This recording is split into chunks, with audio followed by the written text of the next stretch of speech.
Hello guys, तो जैसे कि आपने देखा होगा कि लास्ट वीडियो में हमने बात करी थी एग्ज़ाम को लेकर कि भाई कैसे एग्ज़ाम देना है, क्या क्या चीज़ें एग्ज़ाम देते टाइम किन किन चीज़ों का ध्यान रखना है। तो हमने क्या करा था, जो भी लास्ट संडे गया है हमने मॉक टेस्ट पेपर रखा था, जिसमें हमने जो जो एआईबी दे रहे हैं उन सबको मॉक टेस्ट देने के लिए उन सबको मॉक टेस्ट प्रोवाइड कराया था कि भाई आप एक बार मॉक टेस्ट पेपर दे के देखिए और बताइए कि कैसा आपको लगा।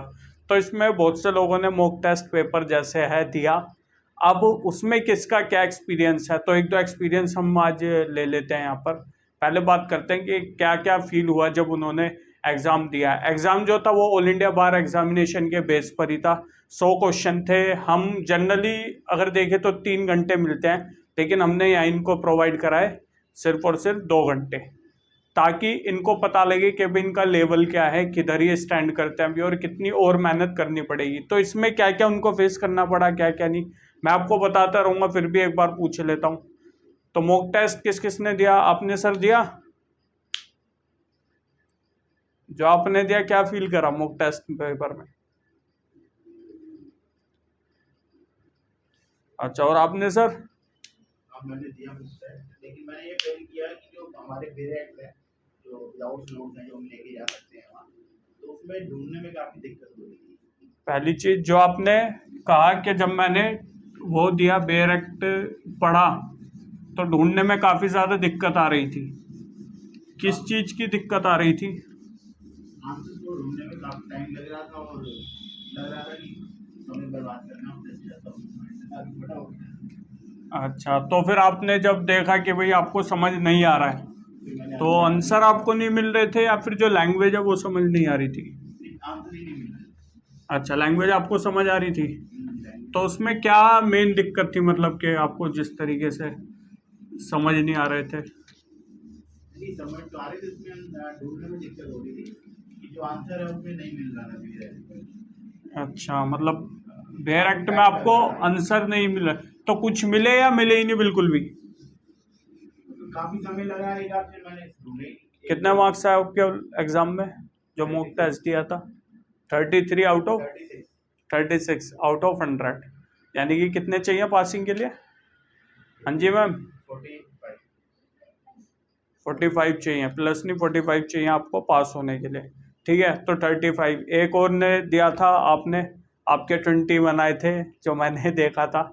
तो इसमें बहुत सारे दिक्कतें जो आई थी, उसमें सबसे मेन बात करें, फटाफट से इसको कर लेते हैं हम, क्योंकि एग्ज़ाम अगर आप दे रहे हो, ये मैंने पहले भी बताया था, अगर आप ऑल इंडिया बार एग्ज़ाम दोगे, बैठोगे, बेयर एक्ट आपके हाथ में होगा। मेन चीज़ ये है कि आपको ये पता होना चाहिए कि किधर क्या दिया गया है। आपको जो प्रॉब्लम हुई, आपको क्या प्रॉब्लम हुई कि ढूंढने काफ़ी ज़्यादा मुश्किल हो रहा था, समझ नहीं आ रहा था कहाँ पे क्या है क्या नहीं है।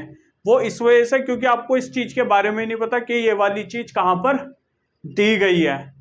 वो रीज़न क्या है? आपने बेयर एक्ट नहीं पढ़ा, या बेयर एक्ट नहीं पढ़ा। दूसरी चीज़ ये है कि आपने प्रैक्टिस पेपर करे ही नहीं, इसलिए आपको पता ही नहीं। तो बेसिक सी एक चीज़ है, जब तक आपको ये नहीं पता होगा ना कि बेयर एक्ट में कौन सी चीज़ किधर दी हुई है, अगर आपको इसके बारे में नॉलेज नहीं है, तो आप ढूंढ नहीं पाओगे। और सबसे ज़्यादा क्या आपका वेस्ट होगा? टाइम। सबसे ज़्यादा टाइम टेकिंग लगेगा। इवन 2 घंटे दिए, मेरे को याद था जब हम जिस टाइम पे ये टेस्ट ले रहे थे, 2 घंटे हो गए, मैंने इनको बोला भी कि आपके 2 घंटे ओवर हो गए हैं, बट ये फिर भी स्टिल उसको ढूंढने में लगे पड़े थे। तो इसके पीछे रीज़न क्या है? क्योंकि नॉलेज नहीं थी, जो मेन रीज़न है। ऐसे में जिस पर्सन को अगर ये भी पता ये किस सब्जेक्ट का है, क्योंकि कई क्वेश्चन ऐसे आपको यही नहीं पता लगेंगे कि वो किस सब्जेक्ट का है। एक लीगल मैगजीम आया था, वो लीगल मैगजीम क्या था? लीगल मैगजीम था इंजूरिया साइन डैमनम। अगर आपको ये नहीं पता इंजूरिया साइन डैमनम किस चीज का पार्ट है, मैं लिख के दे रहा हूं, आप ढूंढ नहीं पाओगे। तो इंजूरिया साइन डैमनम किस चीज का पार्ट है मैडम, कौन से सब्जेक्ट में आता है? मैं मीनिंग नहीं, मैं पूछ रहा हूँ किस सब्जेक्ट में आता है।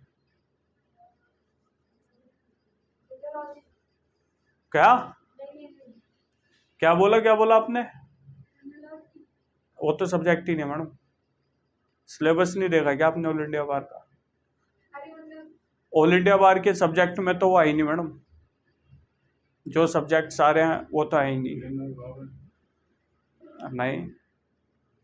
इंजरी से मतलब ये थोड़ी इंजरी, आप इंजरी ऐसे इंजरी लगा लोगे तो आप क्रिमिनल लॉ में चले जाओगे। चलो ये ढूंढ के बताना। और आपके लिए भी जो ये ऑनलाइन देख रहे हैं, आप देख कमेंट सेक्शन में मेंशन करना कि साइन डैमनम जो इंजूरिया है वो, या इंजूरिया साइन डैमनम वो किसके अंदर है, आप एक बार देख के बताना और आप भी देखना उस चीज के बारे में, ठीक है। अब आते हैं अगली चीज पे। और क्या आपको दिक्कत आई एग्जाम देने में, जो आपने एग्जाम दिया था, सेक्शन वगैरह ढूंढने में कुछ? तो बेसिक सी यही प्रॉब्लम है कि भाई आपको इस चीज के बारे में नॉलेज होनी चाहिए कि कौन सी चीज कहाँ पर दी गई है। अगर आपको नहीं पता तो आपको काफी ज्यादा दिक्कतें होंगी। अब आते हैं जो इन्होंने शीट भरी थी, आपके पास वाली शीट है? अगर है तो आपके पास शीट वो एक बार मेरे को प्रोवाइड करा दीजिएगा। एक है शीट, मिल गई मेरे को। देखो ये बहुत ज़्यादा ज़रूरी है, इन भाई साहब का मैं नाम काट देता हूँ, कभी कभी ये ना आ जाए कि आपने पब्लिकली वीडियो में मेरा नाम शो कर दिया।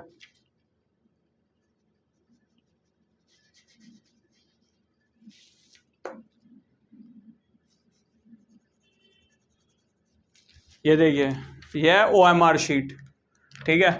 आमतौर पर ऐसी ही शीट आपको दी जाएगी, कहाँ पर, जब आप ऑल इंडिया बार का एग्जाम दोगे। अब देखिए क्या इन भाई साहब ने काम करा, अगर मैं चाहूं तो इनको 0 नंबर दे दूं। रीजन क्या है इसके पीछे, पता क्या होगा? जब आप भी जो ऑनलाइन देख रहे हैं और आप लोग भी जो क्लास ले रहे हैं, आप जब एग्जाम देने जाओगे ना ऑल इंडिया बार का, तो आप किसी से भी पूछोगे, जैसे आपके बड़े भाई बहन हो गए या आपके नॉन एरिया में हो गए जो OMR शीट वगैरह के थ्रू एग्जाम देते हैं, तो वो आपको बोलेंगे यार पहले ना पेंसिल से सर्कल को फिलअप कर लो ना। ये जैसे क्वेश्चन नंबर 1 हो गया, ये इनके ऑप्शन हो गए, क्वेश्चन नंबर 2 ये इनके ABCD ऑप्शन।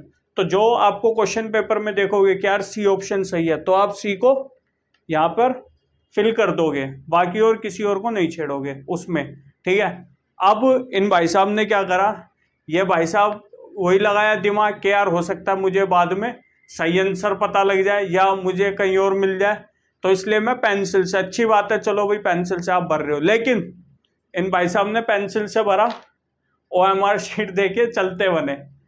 गलती से भी ये चीज नहीं करना है, आपको इंस्ट्रक्शन पढ़ना है, यहाँ पर कहीं भी मेंशन नहीं है आपको ये पेंसिल से फिल करना है, फिर भी आप पेंसिल से कर रहे हो अपनी मेमोरी के लिए कि भाई बाद में आपको, लेकिन ध्यान रखो इसको फिल आपको जरूर करना है पेन से।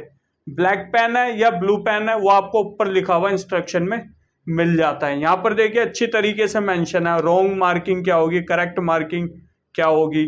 तो इस चीज का आपको काफी ज्यादा ध्यान रखना है भरते हुए, क्योंकि ये OMR शीट कई बार ऐसे होता है कि कोई चेक नहीं करेगा, मशीनों में जाते हैं, मशीन आपको बता देगी, तो ये चीजें मशीन अगर नहीं पकड़ पाएगी तो आपके मार्क्स जो है वो होने ना होने एक समान ही हो जाएंगे, अगर आपका सही भी होगा तो वो मार्क नहीं होगा। इस चीज का आपको खासा ध्यान रखना है। और जो ये सर्कल आप फिल करते हो इसको प्रॉपर पूरे तरीके से फिल करना है। आपने सर वो गलती करी थी, मैंने आपको बताई थी, आपने थोड़े थोड़े फिल कर दिए थे, ये गलती बिल्कुल भी नहीं करनी। ब्लैक पेन ब्लू यूज हो रहा है या वो हो रहा है, ब्लैक हो रहा है या ब्लू हो रहा है इस चीज का, और बॉल पेन आपको यूज करना है, जेल पेन यूज नहीं करना, क्योंकि ball pen as comparison to gel pen coming छोड़ता है।